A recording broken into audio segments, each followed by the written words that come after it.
నారా చంద్రబాబు నాయుడు గారు ఆంధ్రప్రదేశ్కి మరోసారి ముఖ్యమంత్రిగా జూన్ 12వ తేదీన ప్రమాణ స్వీకారం చేయబోతున్నటువంటి నేపథ్యంలో చంద్రబాబు గారితో పాటుగా నారా లోకేష్ గారు కూడా అదే రోజు ఐటీ శాఖ మంత్రిగా ప్రమాణ స్వీకారం చేయబోతున్నారని, ప్రమాణ స్వీకారం చేసిన తరువాత ఆయన అమెరికా పర్యటనకు వెళ్ళబోతున్నట్లుగా, అక్కడ టెస్లా అధినేత అయినటువంటి ఎలన్ మస్క్ గారిని కలవబోతున్నట్లుగా, ఆయన్ని ఆంధ్రప్రదేశ్కి ఇన్వైట్ చేయబోతున్నట్లుగా, టెస్లా కంపెనీని ఆంధ్రప్రదేశ్కి తీసుకొచ్చేందుకు నారా లోకేష్ గారు ప్రయత్నాలు చేస్తున్నట్లుగా ఒక వార్త సోషల్ మీడియా వేదికగా చక్కర్లు కొడుతున్న నేపథ్యంలో ఈ అంశం మీద మనం విశ్లేషణ చేసుకునేటువంటి ప్రయత్నం చేద్దాం.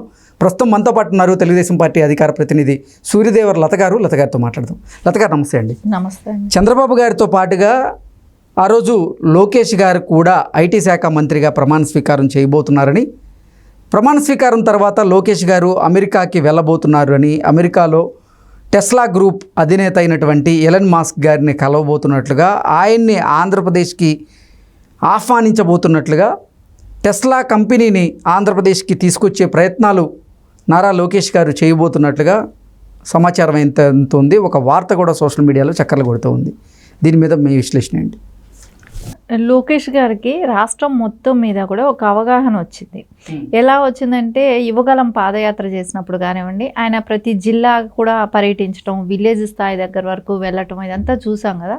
4000 కిలోమీటర్లు ఆయన నడిచినప్పుడు ఎక్కడెక్కడ ఏవేవి ఉంటే బాగుంటుంది, ఏ ఏ జిల్లా దేనికి పనికొస్తుంది, వాటర్ అసలు ఏ జిల్లాలో ఏ సమస్యలు ఉన్నాయి, ఆ సమస్యలను ఎలా పరిష్కరించాలి, ఈ దిశగా అసలు యువగలం పాదయాత్ర నారా లోకేష్ గారికి బాగా ఉపయోగపడిందని కూడా చాలామంది చెప్తూ ఉన్నారు. ఖచ్చితంగా లోకేష్ గారికి పాదయాత్ర చేసినంత వరకు కూడా అంటే ఇబ్బందులు వచ్చాయి. వైసీపీ మూలాన చాలా వరకు ఇబ్బందులు ఫేస్ చేసుకుంటూ వచ్చారు. కానీ ఏ ఏ జిల్లాలో ఏవేవి తీసుకురావాలనేది కూడా ఆయన ఆ టైంలోనే తను డిసైడ్ అవ్వటం కూడా జరిగి ఉంటుంది. ఎందుకంటే ఏ ఏ రంగం ఏ ఏ జిల్లాలో ఉంటే బాగుంటుంది అనేది కూడా. సో దాని మూలాన ఆయనకు ఒక అవగాహన అంటూ ఉంది. రాష్ట్రం మొత్తం మీద ఆయనకి ఎక్కడెక్కడ ఏవేవి వస్తే బాగుంటుంది అనేది కూడా ఒక అవగాహన ఉంది. సో రేపు పొద్దున ఆయన ప్రమాణ స్వీకారం చేసిన తర్వాత ఖచ్చితంగా వెళ్ళే అవకాశాలు ఉంటాయి. అంటే అమెరికానే కావచ్చు, వేరే దేశాలు కూడా వెళ్ళే అవకాశాలు ఉంటాయి. ఎక్కడ ఏదైతే అడ్వాన్స్ టెక్నాలజీ ఉన్నాయో అవన్నీ కూడా మన ఏపీకి తీసుకురావాలి, సో ఏపీ అభివృద్ధి చెందాలి అనేది అయితే ఖచ్చితంగా వాళ్ళకి అనిపిస్తుంది కదా. ఎందుకంటే బాబు గారు ఆలోచన కూడా ముందు విజనరీ లీడర్ కాబట్టి, ఆయన ముందు నుంచి కూడా ఎక్కడ ఏమున్నాయి అనే ఆలోచన వచ్చినప్పుడు ఖచ్చితంగా మనం ప్రపంచ స్థాయి రాజధాని కావాలి అని చంద్రబాబు నాయుడు గారు చేస్తున్న తపన, ఆయన పడుతున్న తపనకి ఖచ్చితంగా ఇలాంటి లోకేష్ గారు లాంటి వాళ్ళు తోడయ్యి ఇంకా సహాయం చేసినట్టు ఉంటుంది కదా. సో అమెరికా వెళ్ళినప్పుడే కానివ్వండి, అక్కడ నుంచి కంపెనీస్ కొన్ని తీసుకురావాలనే ఆలోచన కూడా మంచి ఆలోచనే కదా. దానికి తగ్గట్టు అక్కడ టెస్లా కంపెనీ వాళ్ళు వస్తానన్నప్పుడు ఎలన్ మస్క్ గారు వాళ్ళని ఒప్పించి ఇక్కడికి తీసుకొచ్చి, సో ఇక్కడ జాబ్ క్రియేట్ చేసుకోవచ్చు కదా, ఎంప్లాయ్మెంట్ క్రియేట్ అవుతుంది. ఎగ్జాక్ట్లీ. ఎంతో మందికి, అంటే కొన్ని వందల మందికి, కొన్ని వేల మందికి కూడా ఉపాధి అవకాశాలు దక్కే అవకాశం ఉంది. కాబట్టి అసలు నారా లోకేష్ గారు ఆ అడుగులు వేయబోతున్నారు, ఆ ప్రయత్నం చేయబోతున్నారంటూ కూడా కొన్ని వార్తలు వస్తాయి. ఎందుకంటే మనం కియా కంపెనీ చూసాం. కియాని తీసుకొచ్చినప్పుడు కూడా నారా చంద్రబాబు నాయుడు గారు ఎంత కృషి, ఈ రోజు కియా మూలాన ఎంతమంది ఉద్యోగస్తులు కానివ్వండి, ఎంతమంది ఎంప్లాయ్మెంట్ క్రియేట్ అయింది కదా. సో రేపు పొద్దున అదేలాగా టెస్లా కంపెనీ వచ్చిందంటే కూడా చాలా వరకు ఎంప్లాయ్మెంట్ క్రియేట్ చేసిన అవకాశాలు కలుగుతాయి. సో ఇవన్నీ దృష్ట్యా కానివ్వండి, లోకేష్ గారు రేపు పొద్దున అమెరికానే కానివ్వండి, ఇంకా వేరే దేశాలకైనా వెళ్ళటమైనా జరుగుతుంది. అక్కడ నుంచి కొన్ని కంపెనీలు తీసుకురావటమే కానివ్వండి, సాఫ్ట్వేర్ రంగాన్ని అభివృద్ధి. ఆల్రెడీ నారా లోకేష్ గారు గతంలో కూడా ఈ ఐటీ శాఖ మంత్రిగా పనిచేసినటువంటి నేపథ్యంలో ఆ అనుభవంతోనే ఆయనకి చాలా కంపెనీల అధినేతలతో సత్సంబంధాలు ఉన్నాయి.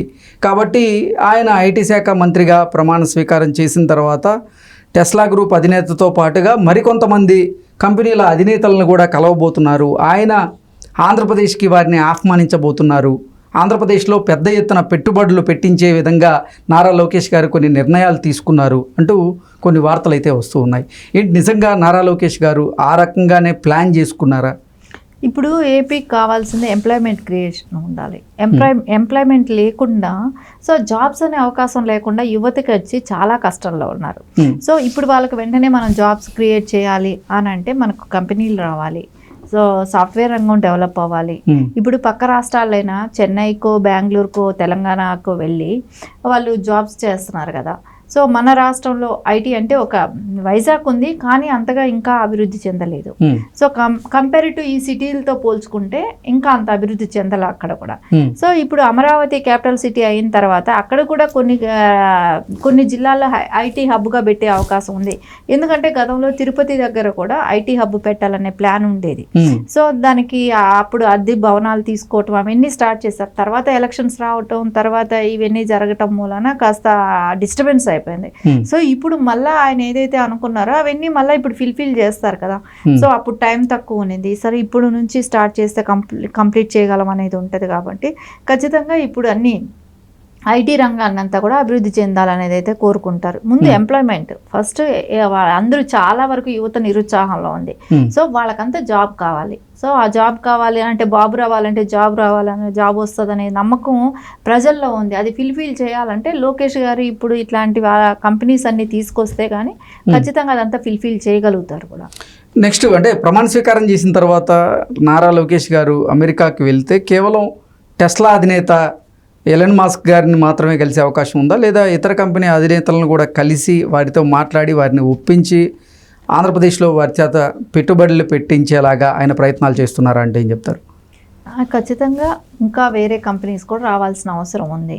సో ఒక టెస్లా ఒకటి వస్తే సరిపోదు కాబట్టి నారా లోకేష్ గారు ఆయన వెళ్ళే ఇది కూడా ఏంటంటే ఇప్పుడు అమెరికా ఒకటి వెళ్తున్నారంటే టెస్లా ఒక్కటే కాదు.